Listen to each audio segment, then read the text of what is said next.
Definitions of time. የጊዜ መስተዋድዶች. It's going to be beginner's English grammar lesson. ሰላም በያላችሁበት እንዴት ናችሁ? ዛሬ እንግዲህ የጊዜ መስተዋድዶችን ነው ማስተምራችሁ። በዚህ ቪዲዮ ሶስት መሰረታዊ የሆኑ የጊዜ መስተዋድዶችን እናያለን። ታይፓቸውንና አጠቃቀማቸውን በምሳሌ አድርገን እናያለን። አዲስ የሆናችሁ ሰዎች ሰብስክራይብ ማድረጋችሁና ቪዲዮ ላይክ ማድረጋችሁን እንዳትረሱ። ቀጥታ ወደ ሜል ለሰናችን እንገባለን። ከዲፊኒሽን ነው የምንጀምረው።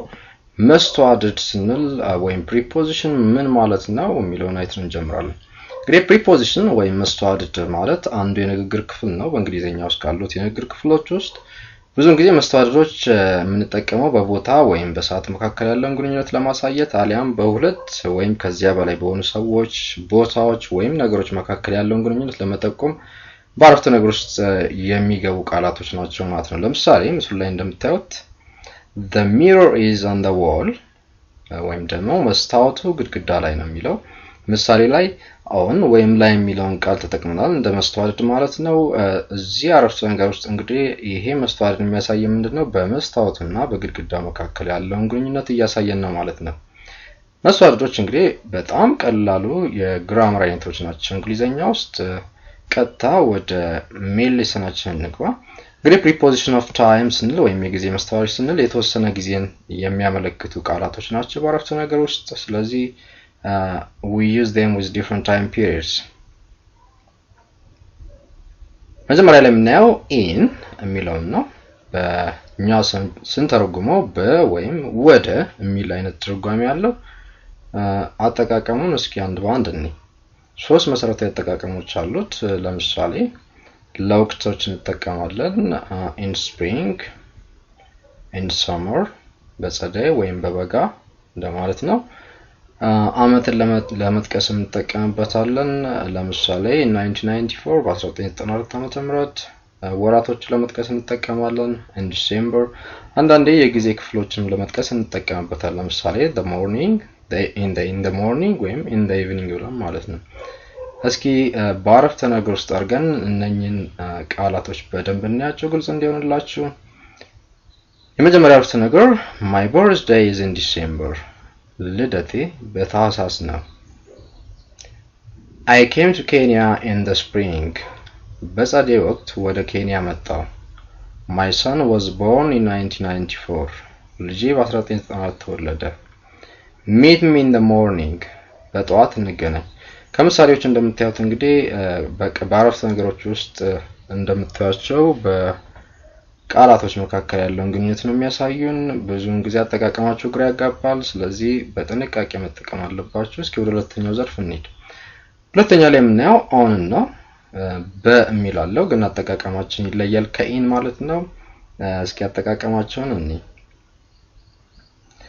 ከዚህ በታች የተመለከቱትን አጠቃቀሞችን ይዘን እንጠቀም እንችላለን። ለምሳሌ አንድ ቀን ወይም የአንድ ቀን ክፍል ለመጥቀስ ነው ይሄንን እንጠቀመው ማለት ነው። ለምሳሌ on Thursday እንላለን፣ on Wednesday morning, on Saturday, on the 20th of May, on New Year's Day በእንደዚህ አይነት ነው እንጠቀማለን። እስኪ በምሳሌዎች የበለጠ ግልጽ እንዲሆንላችሁ እንሽ ይቅርታ። See you on Thursday በዕለተ ሐሙስ እንገናኝ።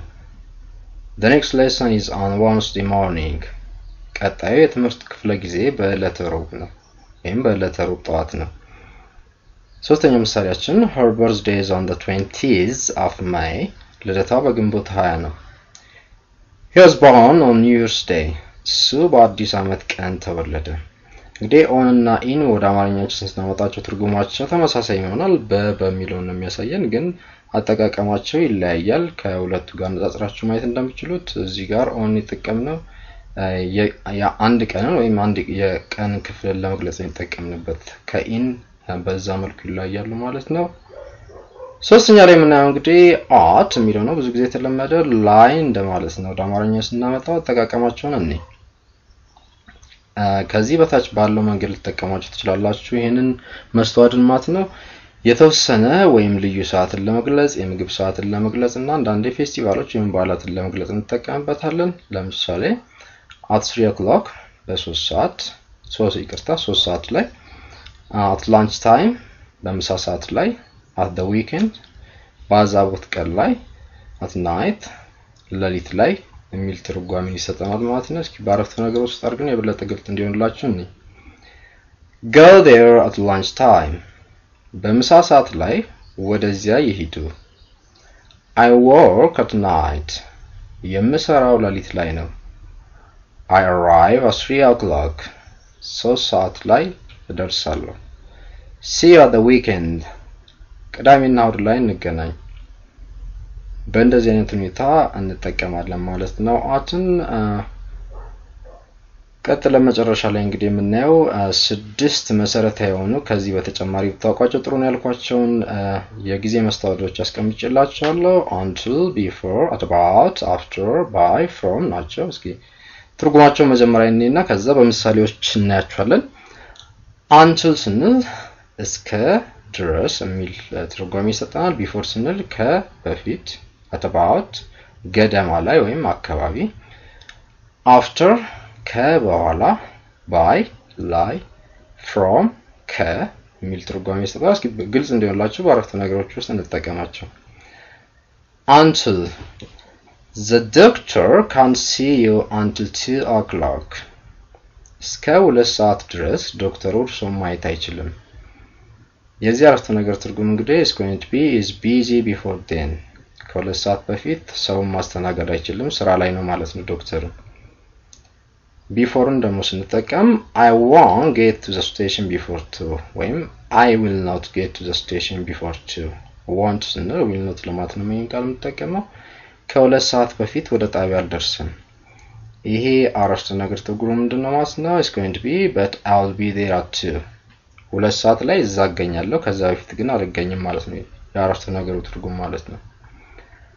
search about can you meet me at about 8:30 8 ሰዓት ተኩል ገደማ ላይ ልታገኙኝ ትችላላችሁ ወይም ደግሞ 8 ሰዓት ተኩል አካባቢ ልታገኙኝ ትችላላችሁ።